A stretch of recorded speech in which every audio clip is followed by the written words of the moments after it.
제9가 요셉입니다. 요셉. 네. 다 찾으셨죠? 네. 9가 요셉입니다. 요셉은 너무 잘 알고 계셔가지고 제가 뭐 특별하게 할 게 없었습니다. 정리만 싹 해왔어요. 아시는 대로 쭉 읽어 나갈 테니까 더욱더 우리 안에 새로운 은혜가 있는 시간이 되셨으면 좋겠습니다. 자, 1번. 요셉의 이름의 뜻이 무엇이냐면 요셉은 그가 더하신다라는 의미를 갖고 있어요. 요셉의 이름의 뜻은 그가 더하신다. 그래서 창세기 30장 24절에 라헬이 요셉을 낳고 나서 뭐라고 고백하냐면 그 이름을 요셉이라 하니 여호와는 다시 다른 아들을 내게 더하시기를 원하노라 하였더라. 이렇게 기록하고 있어요. 무슨 얘기입니까? 그동안 라헬에게 자식이 있었어요? 없었습니다. 라헬에게 자식이 없었어요. 그리고 나중에 이제 알아보겠지만 그 노년에 낳은 그 아들이기 때문에 되게 애착을 갖고 있었잖아요. 야곱이 애착을 갖고 있었는데 이 라헬의 부푼 꿈, 이게 뭐냐면 노년 때까지 자식이 없었으니까 얼마나 이게 자신에게는 큰 저주였겠어요. 그러니까 요셉을 낳자마자 무슨 생각을 하냐면 그 하나님께서 이제 나의 태를 여시고 새로운 복을 허락하셨다라는 의미로 나에게 자식을 더 더해 주실 것이야 라는 이름으로 요셉이라고 이름을 정한 거예요. 그런데 우리는 요셉을 무슨 사람으로 인식하고 있냐면 꿈꾸는 사람으로 인식하고 있어요. 이 꿈이라는 거가 매우 중요한 이 요셉에 대한 모먼트죠. 이게 되게 중요하게 다가오는데 이 꿈꾸는 자지만 요셉은 어떻게 보면 더하는 자, 하나님께서 더해 주신다. 그의 삶을 가만히 보면요, 꿈꾸는 자는 우리의 현실적인 어떤 우리가 볼 수 있는 그런 내용들이지만 여호와께서 하나님께서 더해 주신다라는 의미는 그의 삶 전반적인 부분에 계속해서 드러납니다. 오히려 이 이름이 원래 갖고 있던 이 이름 꿈꾸는 자보다 하나님께서 더하는 사람이라는 이 이름이 그의 삶에 더욱더 많이 드러나 있는 부분들을 우리가 좀 함께 나눠봤으면 좋겠습니다. 중요한 성경 구절, 30장부터 50절까지, 사도행전 7장 9절부터 19절까지, 히브리서 11장 21절부터 22절까지 이 요셉이라는 이름들이 나오고 있고요. 다 읽어오셨죠? 네, 아까도 읽으시고, 계속 읽어보시면 좋을 것 같습니다. 가족 배경. 요셉의 아버지는요? 야곱입니다. 어머니는요? 라헬입니다. 원래 야곱이 제일 좋아했던 아내로 맞으려고 했던 사람이 누구였죠? 라헬. 이제 원래 생각했던 그 라헬입니다. 자, 요셉이 언제 태어났냐면 야곱이 가나안으로 돌아오기 전 하란 땅에서 태어났습니다. 하란 땅에서 창세기 30장 23절부터 24절 보면 그가 임신하여 아들을 낳고 이르되 하나님이 내 부끄러움을 씻으셨다 하고 그의 이름을 요셉이라 하니 여호와께서 다시 다른 아들을 내게 더하시기를 원하노라 하였더라 라고 기록하고 있어요. 그러니까 매우 늦은 나이에 요셉을 낳은 거죠. 그래서 라헬 스스로가 부끄러움을 씻었다라고 표현하고 있어요. 3번, 그는 야곱이 늙어서 낳은 아들입니다. 방금도 전했지만 늙어서 낳은 아들이고요. 야곱이 가장 사랑했던 라헬의 아들이었어요. 이게 매치가 되는 거죠. 가장 사랑했던 라헬이 그것도 가장 느지막한 마지막 아들처럼 보이는 요셉을 낳은 거예요. 그러니까 야곱이 누구를 제일 좋아하겠어요? 요셉을 좋아할 수밖에 없는 환경이 되고 있는 거예요. 창세기 30장 3절에 요셉은 노년에 얻은 아들이므로 이스라엘이 여러 아들들보다 그를 더 사랑하였으므로 그를 위하여 채색옷을 지었더니 라고 있어요. 이 채색옷이 우리는 쉽게 생각을 하세요. 채색옷 그럼 뭐가 기억나세요? 우리는 색동옷, 꽃가루 이겠잖아요. 그 당시를 우리가 한번 확 돌아가 보자고요. 이스라엘 땅으로 옛날 소위 말해 지금부터 한 4,000년 전에 어떤 일이 일어났겠어요? 그 당시에 입었던 옷들이 어떤 것이겠어요? 그 당시에 제일 잘 입는 옷이 가죽으로 된 옷이에요. 가죽으로 된 옷으로 입는 거예요. 여기에 채색을 하려면 어떻게 되겠어요? 비단이 없어요. 그때는 목화도 없고요, 아무것도 없어요. 피. 근데 저주예요. 피를 바르는 옷은 저주예요. 피를 바르는 옷이 아니라 뭘 할 수 있냐면, 그 당시 풀 있잖아요. 풀, 야자나무 풀 이런 거, 이거 문대서 라인 만들고 이렇게 하는 거예요. 색깔. 당시에 귀족들만 얻을 수 있고요. 채색 옷이라는 것 자체가 가죽에다 뭘 발라서 하는 게 아니라 그 지역에 없는 옷감이에요. 그 지역에 없는 옷감을 구해오는 거예요. 여러분 기억을 한번 되살려서 요셉이 팔려가죠. 누구한테 팔려가나요? 시리아 상인. 상인한테 팔려가잖아요. 시리아 상인이 있다는 얘기는 무슨 얘기예요? 애굽에서부터 통용하고 있는 사람이 있다라는 거예요. 그러니까 그 지역엔 날 수 없는 옷감을 구해다가 입힌 거예요. 그러니까 시기가 나는 거죠. 쉽게 해서 이거예요. 지금 요한이한테 돈 1,000만 원짜리 옷을 입혀놓는 거죠. 그 개념이에요. 근데 그게 당연한 것처럼 여겨지는 그런 개념이 지금 이런 채색 옷이다 라는 거예요. 누구의 시기도 받을 수 있는 그런 옷이라는 거죠. 4번, 그들의 이복형은 모두 10명입니다. 동생은 베냐민이고요. 베냐민은 라헬의 마지막 아들이죠. 베냐민 낳다가 죽습니다. 창세기 35장 17절에 18절. 그가 난산할 즈음에 산파가 그에게 이르되 두려워하지 말라. 지금 내가 또 등남하였느니라 하며 그가 죽게 되어 그의 혼이 떠나려 할 때에 아들의 이름을 베논이라 불렀으나 그의 아버지는 그를 베냐민이라 불렀더라. 라헬이 불렀던 이름은 베노민이. 베논이. 라헬이 불렀던 이름. 죽기 전에 그가 마지막에 이렇게 고백한 이름. 그런데 아빠인 이스라엘은 야곱은 뭐라고 불러요? 베냐민이라 불렀다. 이렇게 아시면 될 것 같아요. 자, 성경에서 요셉은 매우 특별한 인물로 부각되고 있습니다. 그 이유는 무엇일까요? 1번, 그의 믿음과 선하고 위대한 삶이 신앙인의 모범이 됩니다. 그의 선하고 위대한 삶, 그의 믿음, 이것이 신앙인의 모범이 된다는 거예요. 어떤 게 있을까요? 여러분 한번 기억나시는 걸로.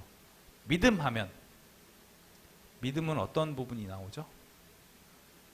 그가 거의 맨 마지막에 고백하는, 형제들한테 고백하는 말이 있죠. 이 모든 것이 아버지께서, 하나님께서 나를 미리 이 땅에 보내신 것이다 라는 믿음을 갖고 끝까지 사는 그 부분이 나오죠.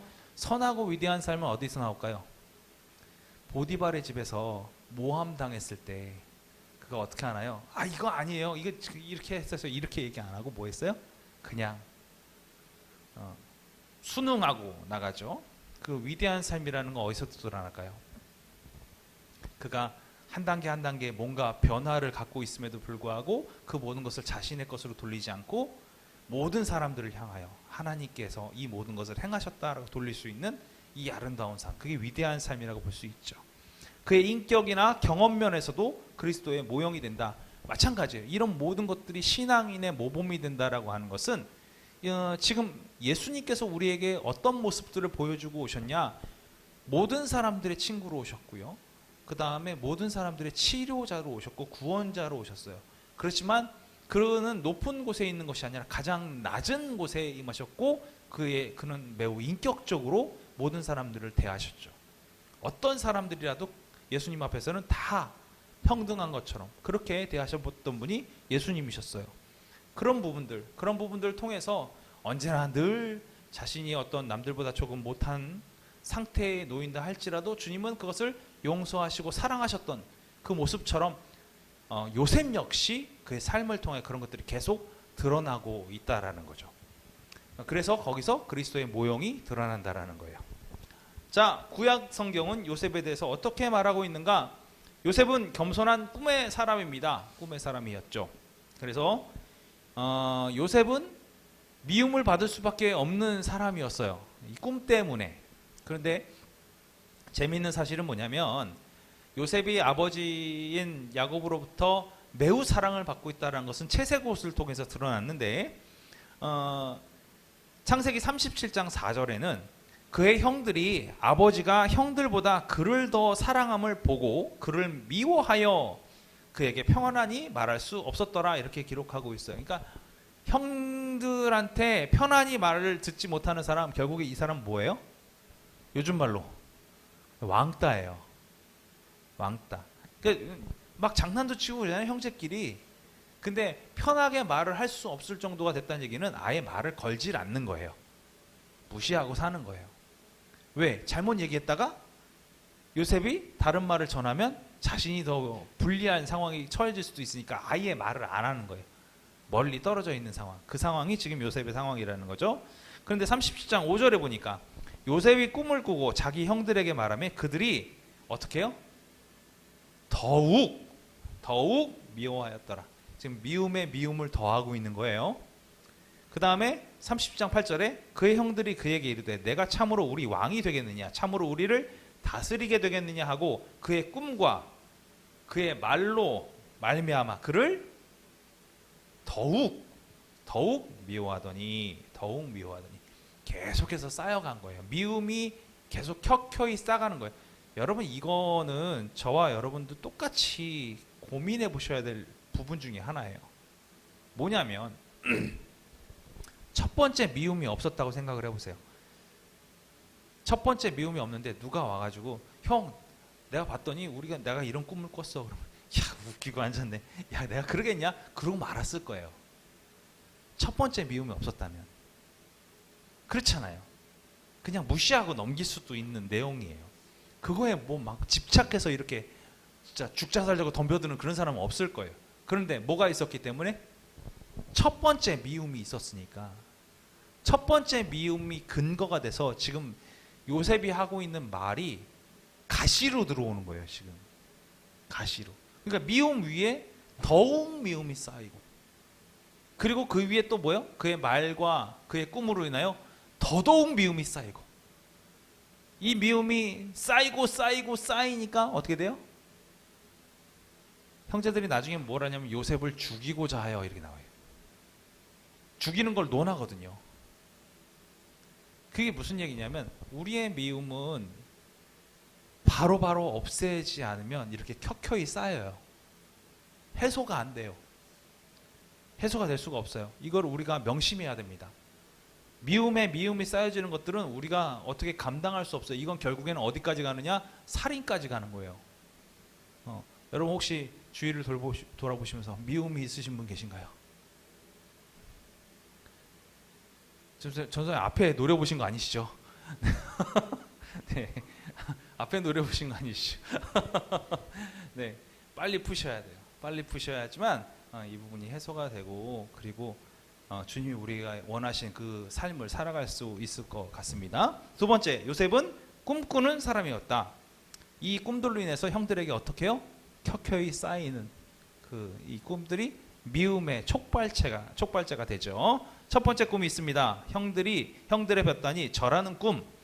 37장 7절에 보니까 우리가 밭에서 곡식단을 묶더니 내 단은 일어서고 당신들의 단은 내 단을 둘러서서 절하더이다. 이 꿈을 꿨어요. 그쵸? 그러고 나서 또 두 번째 꿈을 꾸죠. 두 번째 꿈, 해와 달과 열한 별들이 절하는 꿈. 37장 9절, 요셉이 다시 꿈을 꾸고 그의 형들에게 말하여 이르되 내가 또 꿈을 꾼즉 해와 달과 열한 별이 내게 절하더이다 하니라. 이렇게 꿈을 꿨습니다. 이것 때문에, 이 꿈 때문에 어떤 일이 벌어졌어요? 미움에 미움을 더하는 일들이 벌어졌어요. 이것은 어느 입장에서? 형들의 입장에서 요셉을 바라본 거예요. 미움이 쌓인 것. 형들의 입장에서 요셉을 바라볼 때 이 꿈들은 미움의 대상이 될 수밖에 없죠. 자, 거꾸로 우리가 미래를 알기 때문에 미래로 돌아가서 이 꿈을 돌아보면 첫 번째 꿈 어떻게 됐어요? 이루어졌어요. 첫 번째 꿈이 이루어졌어요. 요셉이 총리로 있을 때 그의 형제들이 애굽 땅에 온 이유가 뭐였습니까? 곡식 구하러 왔어요. 가물어서 곡식을 구할 수 없어서 곡식을 구하러 왔단 말이에요. 자, 첫 번째 꿈이 뭐였죠? 볕단이 절하는 꿈을 꾼 거예요. 곡식을 구하러 온 이 부분까지도 다 드러난 거죠. 두 번째 꿈은 언제 일어납니까? 베냐민을 다 데리고 오고 가족들 다 데리고 왔을 때, 그때 두 번째 꿈이 일어나죠. 다 일어나는 거예요. 하나라도 빠지는 게 없더라는 거예요. 하나라도. 3번, 요셉은 형들에 의해서 은 20에 애굽으로 팔려가게 됩니다. 창세기 37장 28절. 그때 미디안 사람 상인들이, 이 미디안 상인들이, 그 당시의 미디안은 지금의 시리아예요. 네, 지금 시리아에서, 그러니까 시리아에서 이스라엘을 거쳐서 애굽까지 갔다가 애굽에서 다시 이스라엘 지나서 시리아까지, 이 사람들이 어디까지 가면 인도까지 가요. 인도까지 넘어가는 상인들이에요. 그 상인들을 통해서 요셉이 팔리는 거예요. 그래서 상인들이 지나가고 있는지라 형들이 요셉을 구덩이에서 끌어올리고 은 20에 그를 이스마엘 사람들에게 팔매 그 사람들이 요셉을 데리고 애굽으로 갔더라. 여기서 이스마엘이 나오죠. 분명히 미디안 사람들이라고 얘기했잖아요. 미디안 사람들이 왜 거기 있을까요? 왜? 그 위에 사는 거거든요. 이스라엘 땅이 있고요. 이스라엘 있고 맨 꼭대기가 단이에요. 꼭대기가 단이고 맨 밑에, 이스라엘의 맨 끝에가 어디예요? 브엘세바예요. 브엘세바. 그러니까 우리는 백두에서 한라까지 이렇게 얘기하잖아요. 그러니까 우리랑 똑같이 백두에서 한라까지. 이스라엘은 단에서 브엘세바까지 이렇게 일직선으로 이렇게 이루어지는데, 단 위에가 시리아예요. 그러니까 이스마엘 사람들은, 지금 이스마엘이 누군지 아시죠? 이스마엘은 그 위에 정착하고 있었던 거예요. 그 위에. 그 다음에 이쪽에 이제 그 에돔이 있어요. 에돔은 누구랑 연관이 있는지 아시죠? 에돔. 누구? 에서. 에돔은 에서랑 이 옆에, 요단강 이쪽 건너편. 이게 요르단이에요. 요르단. 이렇게 구성이 되어 있다는 거 이해하시고 들으시면 좀 편하실 것 같아요. 그래서 미디안 사람, 이스마엘 사람들에게 팔았다. 어찌 보면 한 형제 민족이긴 하지만 어찌 보면 뭐라고 표현할까요? 좀 내쫓긴 민족, 그 민족에게 판 거예요. 자, 팔았습니다. 자, 퀴즈. 예수님은 얼마에 팔렸나요? 네, 은 30. 예수님은 은 30인데 왜 요셉은 은 20일까요? 네? 뭐라고요? 시세 차익. 시세 차익. 그렇죠. 한 2000년 차이 나니까 시세 차익. 에라 그래요. 당시에 성인 노예 값이, 그러니까 예수님 시대예요. 예수님 시대에 성인 노예 값이 은 30이에요. 그러니까 그 가룟 유다는 예수님을 뭘로 생각하고 판 거예요? 성인 노예로 생각하고 판 거예요. 근데 요셉은 어때요? 어린아이예요. 어린아이니까 얘는 이제 그 소위 말해서 일할 수 있는 것도 아니고 그런 개념으로 판 게 아니에요. 그냥 사환 개념으로 판 거예요. 그래서 은 20에 판매가 된 거죠. 역시 노예의 값으로 판 거예요. 그러니까 또 값싸게 팔아야 살 거 아니에요. 그러니까 그렇게 판매가 된 거죠. 4번, 형들은 요셉의 옷에 짐승의 피를 묻혀서 아버지를 속입니다. 자, 이 속이는 부분에 또 나오죠. 속임의 대가가 누구죠? 야곱. 네. 마지막까지 속임을 당하는 일이 벌어지는 거예요. 마지막까지. 30장 31절과 32절. 그들이 요셉의 옷을 가져다가 순염소를 죽여 그 옷을 피에 적시고 그의 채색 옷을 보내어 그의 아버지에게로 가지고 가서 이르기를 우리가 이것을 발견하였으니 아버지 아들의 옷인가 보소서 하매. 놀라운 일입니다. 그동안 그렇게 속여왔던 사람들이 야곱이 후반기에 내내 어떤 일이 벌어지냐면 속임을 당하는 일이 벌어져요. 내내 속임을 당하는 일이 벌어지는 거예요.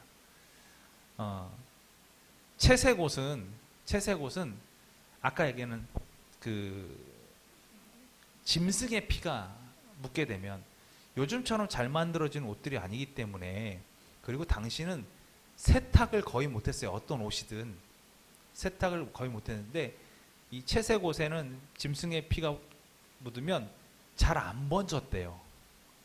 번지질 않았대요. 가죽은 이제 쫙 번진대요. 근데 번지지 않았대요. 그래가지고 죽은 것처럼 보이기 딱 좋았다 이렇게 얘기하는 거예요. 옷이 당시에 있는 옷들이 그랬대요. 아무튼 그걸 보고 이 옷이 누구 옷입니까? 그러면 채색 옷이 입었던 사람들이 없잖아요. 얼마나 귀한 옷이에요. 그러니까 그걸 보고 알게 되었다라는 거죠. 5번, 이때 요셉은 어디 있었습니까? 창세기 37장 36절 보니까 그 미디안 사람들은 그를 애굽에서 바로의 신하 친위대장 보디발에게 팔았더라. 여기서 이제 보디발의 집으로 넘어가게 됩니다. 그 한참 그렇게 얘기할 때 이 미디안 상인들은 데리고 와서 판매를 한 거예요. 자, 매우 어려운 시절을 보내죠. 매우 힘든 시절을 보냅니다. 그러나 요셉은 복을 누립니다. 요셉은 복을 누립니다. 보디발의 집에 왔어요. 여러분, 어린 나이에 어느 집에 노예로 끌려간다는 것처럼 힘든 일은 없습니다. 그의 마음 가운데 어려움이 되게 많았을 거예요. 그런데 그 집에서 노예 생활을 딱 시작을 하는데 복이 있다라는 것을 모든 그 집안 사람들이 알아차릴 정도로 좋았다라는 거잖아요. 노예 생활 자체는 힘든 일이에요. 어려운 일이에요. 노예 생활이 우리가 생각하는 어떤 노예 생활하고 다르게 생각하시면 돼요. 어떤 거냐면 이런 거예요. 일을 시켜요. 일을 시키면 잘할 수 있잖아요. 어떤 사람 못할 수 있잖아요. 그러면 잘하는 사람한테 뭐 하겠어요? 잘하는 사람한테는 우리 개념에서 칭찬하고, 못하는 사람이 있어요. 어떡하죠? 야단치고. 그렇죠? 개념을 좀 다르게 할게요. 잘하는 사람이 있어요. 당연한 거예요. 못하는 사람이 있어요. 죽는 거예요. 개념이 달라요. 왜냐하면 사람을 돈으로 매매한다는 것은 뭐냐면 그 돈의 값어치만 하면 되는 거예요. 그 돈의 값어치. 그 돈의 값어치를 못하면 어떻게 해요? 얘를 그냥 두면 계속 손해인 거예요. 왜요? 얘 먹어야 되잖아요. 그렇죠? 뭔가 내가 얘를 또 위해서 뭔가를 해줘야 되잖아요. 옷도 입혀야 되잖아요. 그거 자체가 마이너스인 거예요. 그러니까 뭐 하는 게 이득이에요? 돈으로 산 사람은? 죽이는 게 이득인 거예요. 노예 생활이라는 것 자체가 그런 개념에서 이해를 하셔야 돼요. 그냥 단순하게 내가 데리고 있고 이렇게 키워서 이렇게 뭐 일 시키고 이런 개념으로 생각하시면 안 돼요. 돈으로 사람을 산다는 것은 그 값어치를 주인이 생각을 하고 있다는 거예요.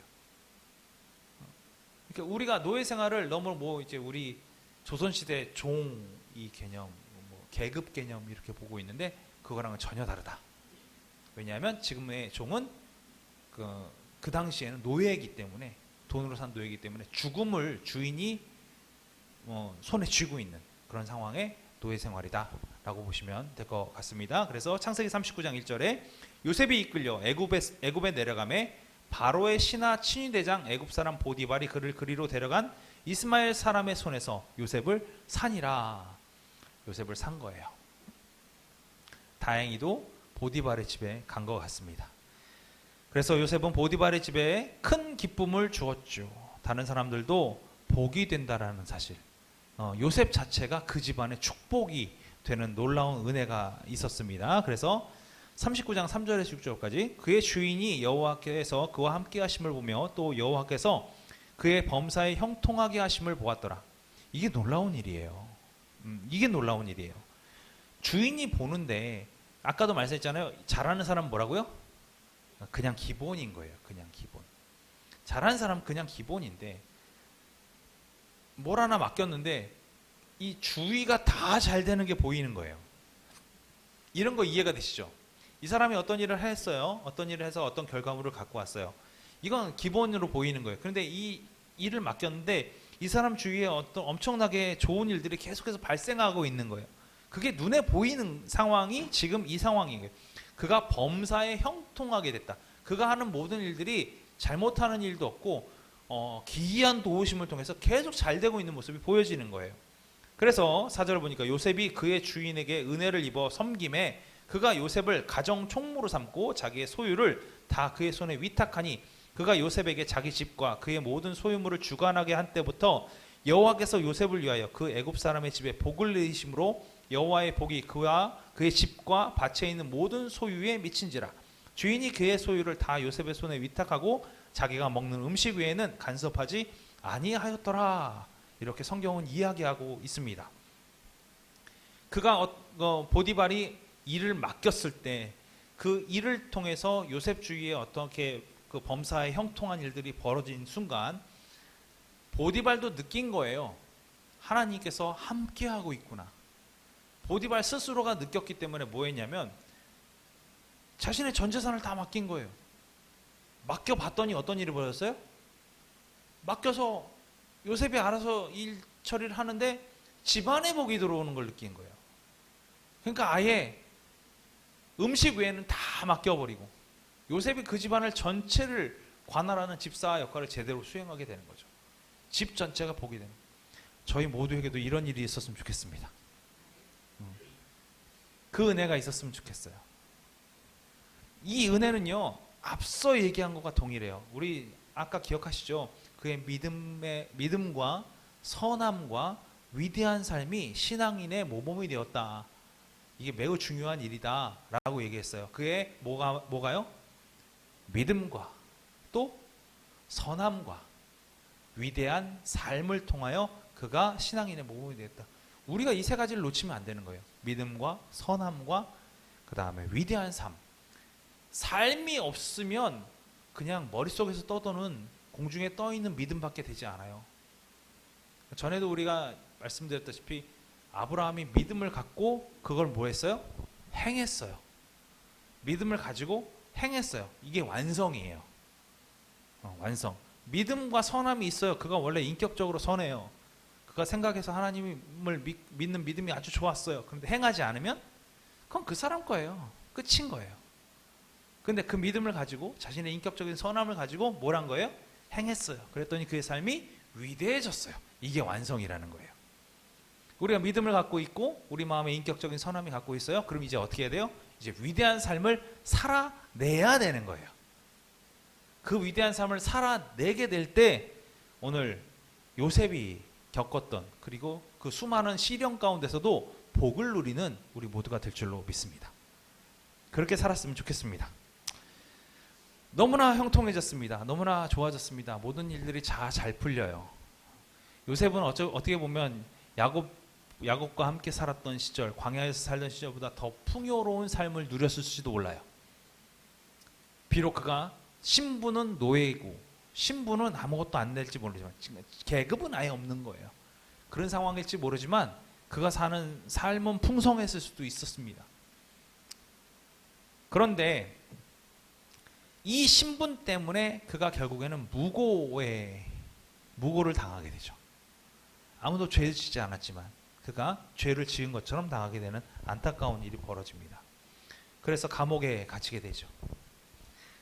창세기 39장 17절부터 20절 보니까 당신이 우리에게 데려온 히브리 종이 나를 희롱하려고 내게 들어왔으므로, 이게 무슨 얘기냐면 그 요셉이 하도 잘 되니까 누가 갑자기 눈이 획 돌았죠? 보디발의 아내가 눈이 획 돌았죠. 너무나 요셉이 멋있어 보이는 거예요. 잘생겨 보이는 거예요.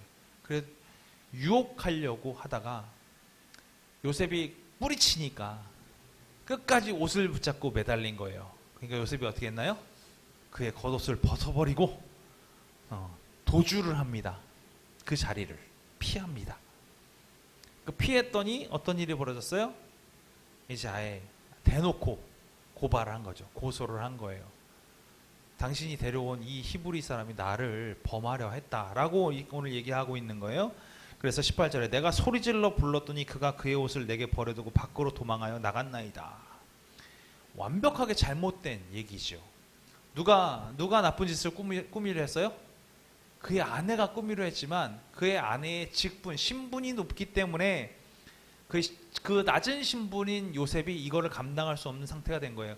근데 놀라운 게 뭐냐면 이 직분에 관련된 내용이 나중에는 실제적으로 직분을 올리는 일로 변경이 돼버려요. 어떤 일이 벌어지죠? 술 맡은 관원장, 떡 맡은 관원장 사건으로 인해서 그의 직분이 이제는 아예 낮은 곳에서 높은 곳으로 올라오는 그런 일이 벌어지게 되죠. 직분에 관한 무고예요. 직분에 관한, 계급에 관한 무고예요. 그것 때문에 나중에는 어디까지 갑니까? 애굽의 총리 대신까지 가는 거죠. 그래서 19절에 그의 주인이 자기의 아내가 자기에게 이르기를 당신의 종이 내게 이같이 행하였다 하는 말을 듣고 심히 노한지라. 이에 요셉이 주인이 그를 잡아 옥에 가두니 그 옥은 왕의 죄수를 가두는 곳이었더라. 요셉이 옥에 갇혔으나 이렇게 되어 있죠.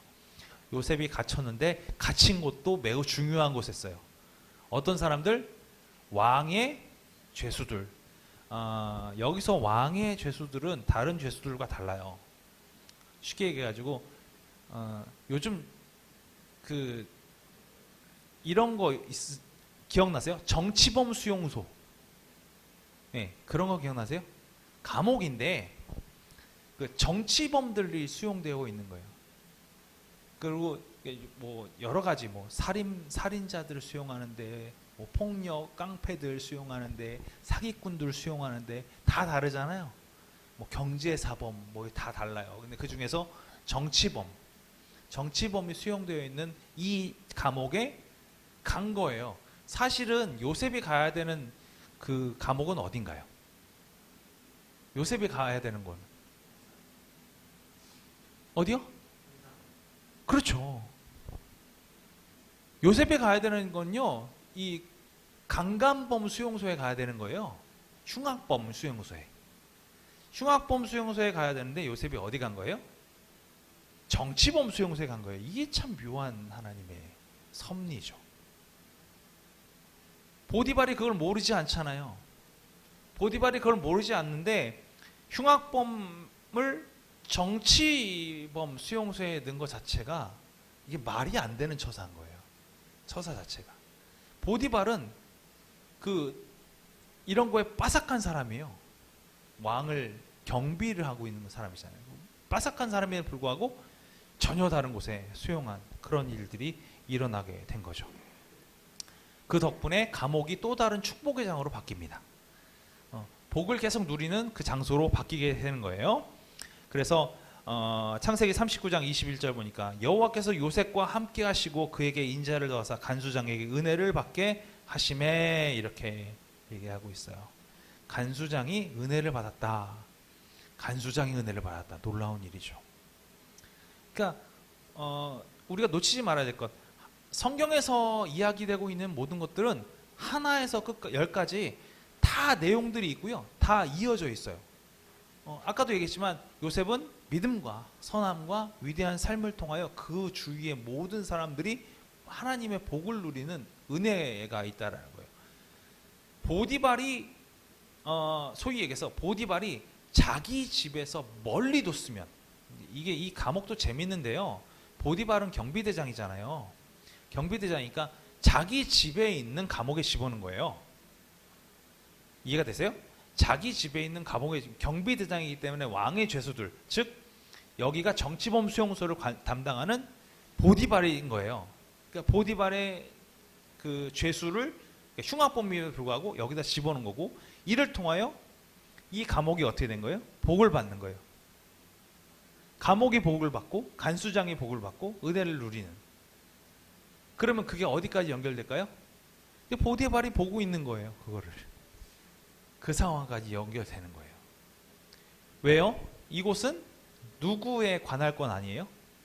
보디발에 관할 건 아니에요. 이 정치범 수용소도. 그러니까 자기한테 복이 떨어지는 것을 보디발 스스로도 원하지 않는 상태가 되는 거죠. 이 상태가 유지가 되고 있는 것. 이게 요셉을 통해서 복이 계속 흘러들어오는 축복의 통로가 요셉이 되었다. 오늘은 여기까지 하겠습니다. 네. 저와 여러분이 믿음과 뭐요? 선함과 위대한 삶을 통해서 이 축복의 통로의 삶을 누렸으면 좋겠습니다. 이게 중요한 키 포인트입니다. 그리고 꿈들도 다 나중에 이루어지고요. 그 다음에 그의 삶의 그 여정들도 다 좋게 이루어지는 그 모습들을 보면서 우리가 어떤 신앙인의 삶을 살아야 될지, 이 요셉을 통해서 우리는 어떤 삶을 통해서 우리가 모범적인 신앙이 될 수 있을까? 이것을 공부할 수 있는 시간이 되었으면 좋겠습니다. 다음 시간에는 이제 감옥에서 꿈 해석하고요. 그 다음에 가족들 만나는 그런 내용들 함께 보도록 하겠습니다. 가족들 만나는 일들이 되게 길어요. 그래서 어쩌면 중간에 가족들 만나다가 끊고 다음 시간으로 넘어갈 수도 있습니다. 제가 왜 이렇게 길게 시간을 드리냐면 안 읽어오신 분들은 읽어보시라고 시간 드리는 거예요. 꼭 읽어보셔가지고 재밌습니다. 어떻게 복을 받고 있는지, 신앙인들이 어떻게 모범을 삼아야 할지 이 부분들에서 한 번 더 생각해 보시는 우리 모두가 되었으면 좋겠습니다. 기도하겠습니다. 하나님 감사합니다. 오늘 우리에게도 복을 허락하여 주시옵소서. 요셉이 신앙인의 모범 답안인 것처럼 우리에게 보여졌습니다. 주님, 그가 가졌던 그 믿음과 그가 인격적으로 품었던 그 선함과 그 모든 것을 가지고 그의 삶을 위대하게 살아내었던 것처럼 우리들도 살아있는 믿음과 우리 인격적인 선함과 위대한 삶을 통하여 하나님 앞에 영광을 돌리는 우리들 되게 도와주시고, 또한 하나님께서 세상 모든 사람들이 다 알 수 있도록 복 내려주시는 놀랍고 귀한 삶을 살아내는 우리 모두가 되게 인도하여 주시옵소서. 앞으로 더 요셉에 대해서 배울 때 그의 삶이 우리의 삶의 귀한 모범이 되게 도와주시고 그 모범된 삶을 쫓아 살아갈 수 있는 우리 모두가 되게 인도하여 주시옵소서. 돌아가는 발걸음까지도 함께 인도하실 줄 믿사오며 감사드리며 예수 그리스도 이름으로 기도합니다. 아멘. 주기도문 하시겠습니다. 하늘에 계신 우리 아버지여, 이름이 거룩히 여김을 받으시오며 나라가 임하시오며 뜻이 하늘에서 이루어진 것 같이 땅에서도 이루어지이다. 오늘 우리에게 일용할 양식을 주시옵고 우리가 우리에게 죄지은 자를 사하여 준 것 같이 우리 죄를 사하여 주시옵고 우리를 시험에 들게 하지 마시옵고 다만 악에서 구하시옵소서. 나라와 권세와 영광이 아버지께 영원히 있사옵나이다. 아멘.